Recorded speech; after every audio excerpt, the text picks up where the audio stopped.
Hello everyone, Pi here and welcome back to the channel. Earlier this week, we were treated by Nintendo to a Kirby Air Riders Direct, and in this video, I'll be covering and analyzing the entire Direct. Before we get started, if you're new here, be sure to click subscribe and click that bell to get notifications on all upcoming Nintendo content. The Direct begins with what looks to be Fantasy Meadows, one of the original tracks from the GameCube version of Kirby Air Ride. However, it would later be revealed to be Floria Fields. This looks to be some sort of an intro for the game, as this is very similar to the introduction of Super Smash Bros. Ultimate, as so far the soundtrack and art style are both very similar to what we saw in that game. We are later introduced to the game's director in Masahiro Sakurai, which is the same director as Super Smash Bros. Ultimate, which explains the game's aesthetic. To begin the Direct, it showed us 5 playable racers so far in Kirby, King Dedede, Meta Knight,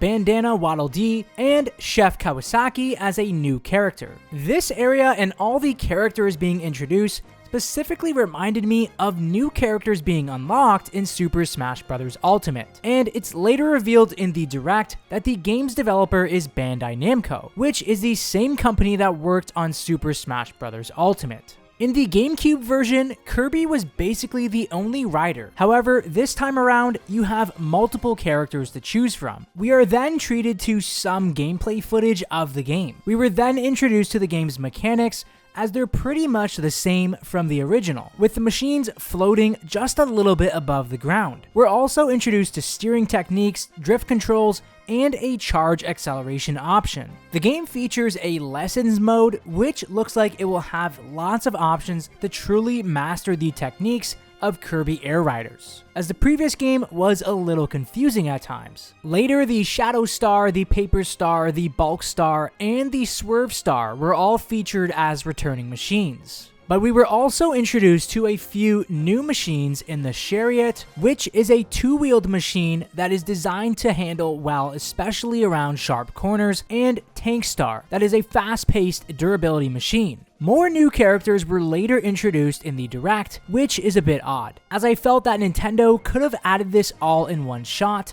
rather than spreading it out throughout the Direct, as Megalore, Gooey, Waddle Doo, Knuckle Joe, even Cappy make an appearance as a playable character. Susie and newly designed Starman are all playable characters, as Nintendo also made this decision when introducing new machines, as these two were spread out throughout the Direct, with the Turbo Star, Slick Star, Rocket Star, Rex Wheelie, and the all-new Battle Chariot being featured in the Direct. Much like all Kirby games, Kirby can copy different abilities from enemies, such as Cutter, Sword, Bomb, Jet, Steel Ball, Snowball, Wheel, Fire, and Mike, which is returning from the original game. However, in this game, Nintendo made it so that the characters other than Kirby have the option to copy different abilities as well. We were also introduced to some of the modes that the game has to offer, such as Air Ride, which is technically just versus mode. It's funny here that Sakurai said that they kept the amount of players in Air Ride mode to 6 players maximum, as they felt it was a good balance for players trying to compete for first place,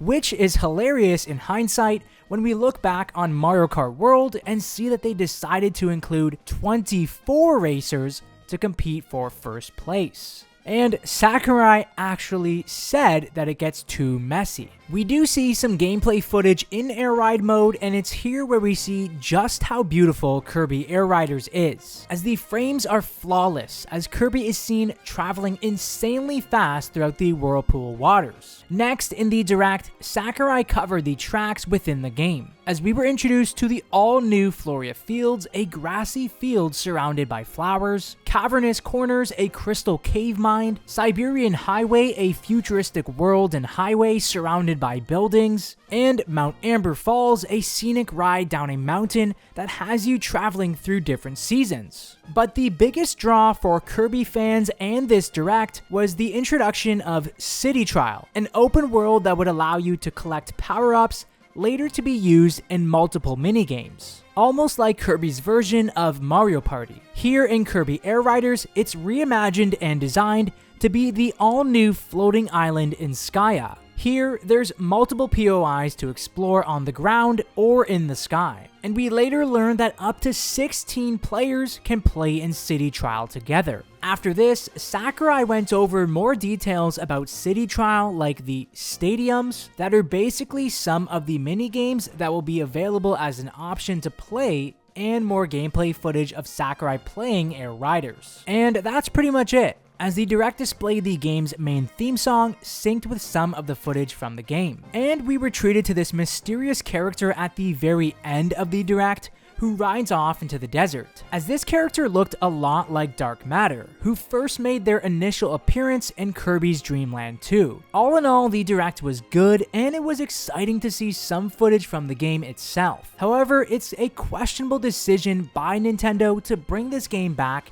even with another kart racer in Mario Kart World being their only new major title on the Nintendo Switch 2 so far. But I do plan on releasing more videos about who I think this mysterious character could be, and more of my thoughts on the game itself. As for now, I just wanted to cover the Direct and share some of my thoughts about Kirby Air Riders. For more Nintendo content, be sure to keep it locked here, right here on this channel.